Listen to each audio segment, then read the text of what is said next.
Hello everybody and welcome to my new video series, The Biggest Thing in Sports This Week. Obviously, it's going to be a weekly video about what's going on in the sports world. I'm going to continue to do the other kind of videos too, so don't worry about that.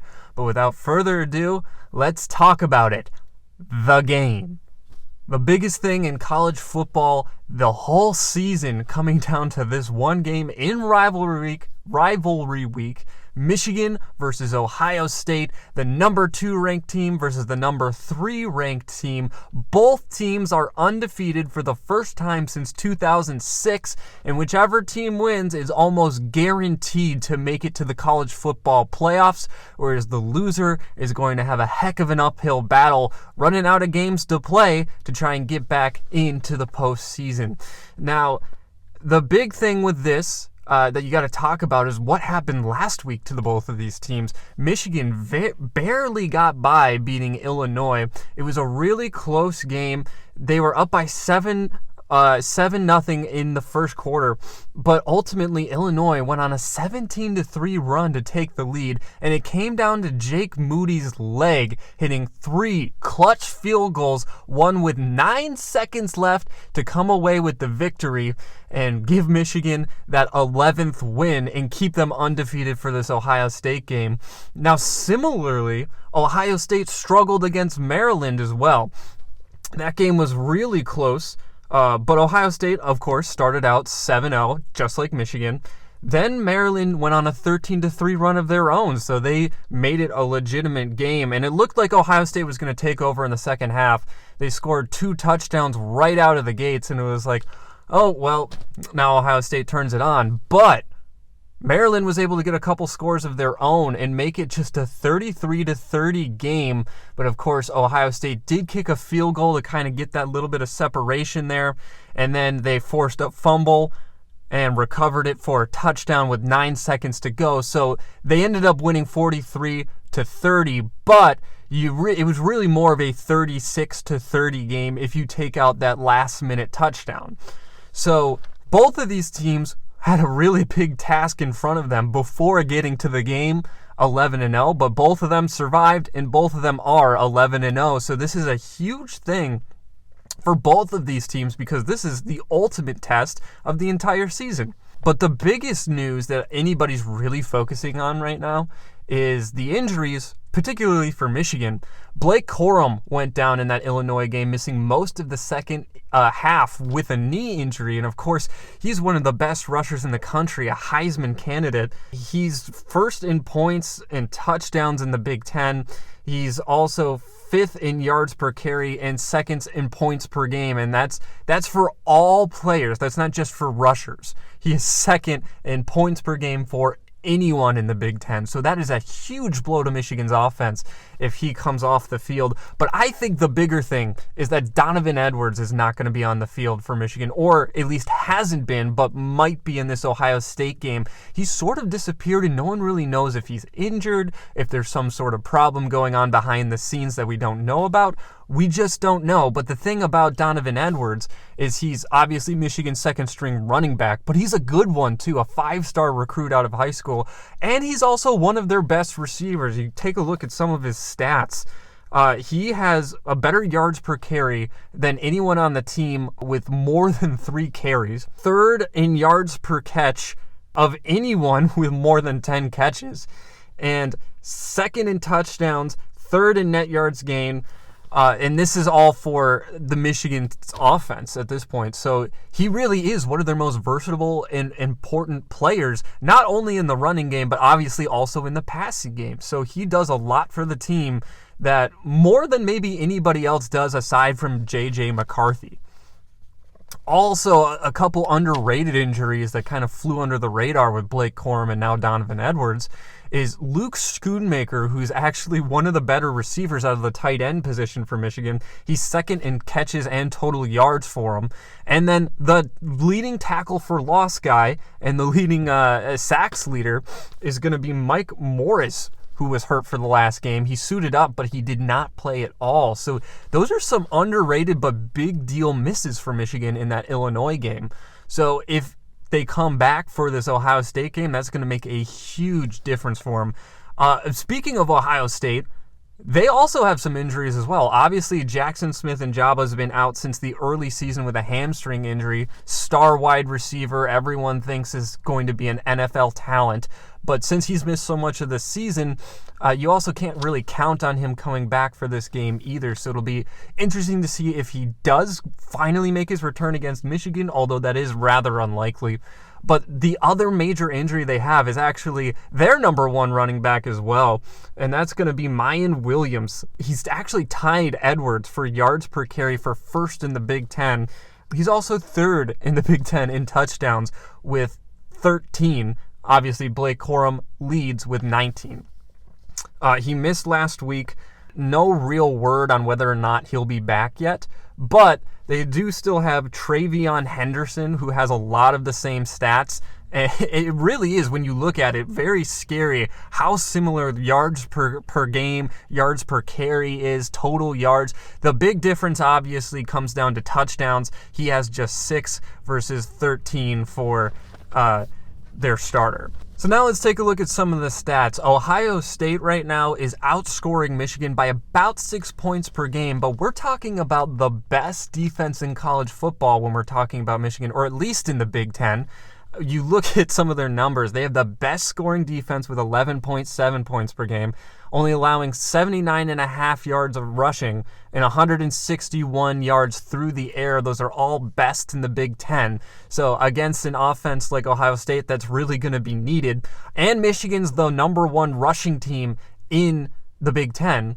Ohio State is third, so it's pretty comparable between those two. But what it really comes down to, the big separator, is passing offense. Ohio State, over 289 yards through the air per game, and Michigan's not even close to that. Obviously, Ohio State number 1, Michigan number 10, which is just insane that a team that good, a team that's in the top 4 right now, a team that's in line for the college football playoffs, is not one of the better passing teams even in their conference. They're not even top 5. They are 10th, which is unheard of. That really goes to show just how good that defense is and how good that run game is too. So, I mean, that is the big separator. Will there be just Ohio State throwing the ball into the end zone constantly, just gaining yards? Or is it going to be Michigan kind of reels that back in from them and they're going to have to play to some of their other strengths as well? But here's what I find really interesting when we're looking at statistics. Illinois, the team that Michigan just barely beat, is the second best rushing defense and the third best passing defense in the Big Ten, while being the 5th best rushing offense. So while most people might view Illinois as like how did they go into Ann Arbor and almost beat the Wolverines? It shouldn't have been that close. Really, they are a very good team, even though they're 4-4 in the conference. It's just they haven't been able to put it together completely. But the thing is, Michigan, on the other hand, didn't have their number 1 and number 2 running backs and didn't have their number 2 and number 3 receivers. So they had to find a way to win, and that's exactly what they did. Of course, they were at home, so that helps. But still, they had some clutch field goals from Jake Moody, which really gives you a lot of confidence in having a kicker you can rely on. But ultimately, they found a way to win, and that's what matters. Even if they were shorthanded, that shows depth, something they haven't had before. In this 10-year run where Ohio State beat Michigan every single year, a lot of the times it came down to depth. And this year, the Wolverines have depth. Now, Maryland, another interesting thing to look at, the team Ohio State just was able to beat, tied for 5th in points per game and yards per game in the Big Ten, but they're 11th and 10th respectively in yards allowed and touchdowns allowed per game. So they're not a very good defense by any stretch of the imagination, but they're a pretty good offense. So Ohio State struggled against a team that's a pretty good offense, but not a good defense at all. And they're going to be facing Michigan, who's a very good defense and a pretty good offense as well. Also defeated Maryland, and that was also a pretty close game. It's the only game where Michigan didn't win by 20-plus points outside of Illinois. 34-27 the final on that one, but it was 34-19 with 45 seconds to go, where the defense allowed a touchdown to come in to score, but at that point they were just kind of running out the clock, so you can't put all the weight on that one touchdown. It would have been a 15-point game without it. However, Maryland still played a really, really good game, and what we've learned here is that Maryland is a really good team. They have two very quality losses against two of the very best teams in all of college football, so it's really tough that they're in the same division as the number 2 and number 3 team in the nation. So here's the big thing, though. The big takeaways from that is that Michigan played good against a team with really good offense but a poor defense, whereas Ohio State also struggled with them. Michigan struggled with a team with a really good defense, but not a really good offense.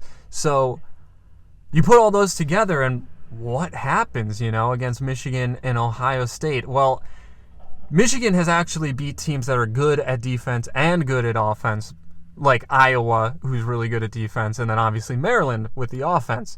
But they never faced them both together, and I think that's going to be the big difference maker here. Whereas Ohio State has faced a lot of the same competition, but they've never faced a defense quite like Michigan. So it's really a true task for both of these teams to see who can come away with the victory. Now the part we've all been waiting for, the predictions. I think this really comes down to who's healthy and who's not for both teams, and I think particularly it depends a lot on Michigan's side. Now, if Morris and Schoonmaker assume they come back healthy, it's supposed to be short-term injuries for the both of them. It's the game. I have to imagine that for the most likely they both will come back. Outside of that, I think they need either Corum or Edwards to come back, at least one of the two, to feel good about their chances against Ohio State. That's really going to be the big difference maker. But if Ohio State gets, say, Jackson Smith in Jabba back, I mean, that's taken their offense to a whole new level, but obviously you can't count on that. But as far as the running game goes, I think they're fine either way. I think both their running backs will be fine, even if they only have one of them. So I think getting another running back won't be a huge difference maker for them. I think this game comes down to who scores first, particularly if Ohio State scores first. Columbus is going to be rocking. They're going to be rolling. Everyone is going to be fired up for the game with maybe the heaviest implications we've seen in 20 years. It's going to be a game, and if Ohio State comes out of the gate just tearing through that the Michigan defense, it's going to be a hard uphill battle for Michigan for the rest of the game. But if Michigan comes out of the gate and is able to get a stop and a score to start the game, in whichever order it happens, it's going to be a real punch to the mouth for Ohio State, and they're going to have to find a way to battle back and get the crowd back into it, because that first touchdown, if it goes to Michigan, is going to suck some of the life out of the crowd. Obviously not all of it. Obviously there's going to be a lot more to play, but the start is going to determine a lot in this game. In addition to that, I think the other big thing is time of possession. Who's holding the football for the longest? Now, for Michigan specifically, that is where they really thrive, is time of possession. That's how they win games, is they hold on to the football longer than just about anybody, and that has a lot to do with their running game. That has a lot to do with how long they're actually on the field for, and it allows their defense to be so good because their defense gets really well rested. Here's the thing, though, that makes things really interesting, is Ohio State is that passing first offense, and they score really quickly. So they don't need a lot of time to score. So Michigan could be playing to their strengths, and Ohio State could be playing to their strengths at the same time in the same game. So it's entirely possible we could see a really high score in this game, both teams doing really well offensively, and maybe not executing perfectly defensively, but still not being too far out of their norm. So it'll be really interesting to see how high-powered these offenses can get. Now, if Michigan's going to win, what they're going to need to do is get at least one back, either Edwards or Corum, in addition to Schoonmaker and Morris as well. That's going to be the big difference maker for them. I think if they get both of them back, they win the game. I do think it's going to be a higher scoring game, but I do think Michigan will just be the better team because their defense is so good. They'll be able to get the stops when they really need it. Now, for Ohio State, if they're going to win this game, they're really going to have to challenge Michigan's passing game. They're going to have to come into the box and just load up and plan on a run, because McCarthy can run. Obviously, we know about their rushing game. What we don't know so much about is their passing game. J.J. McCarthy really hasn't been a great deep ball thrower this year. And they haven't had a lot of deep ball threats either from the receiver position. So if Ohio State can force Michigan to beat them on the long pass, I think that bodes well for them. Unless Michigan finds a way where they can actually do that, I think Ohio State's going to have the advantage that way, and that is how they would come away with the win. So thanks everyone for watching. That's my update on the game and the biggest thing that's happening in sports this week.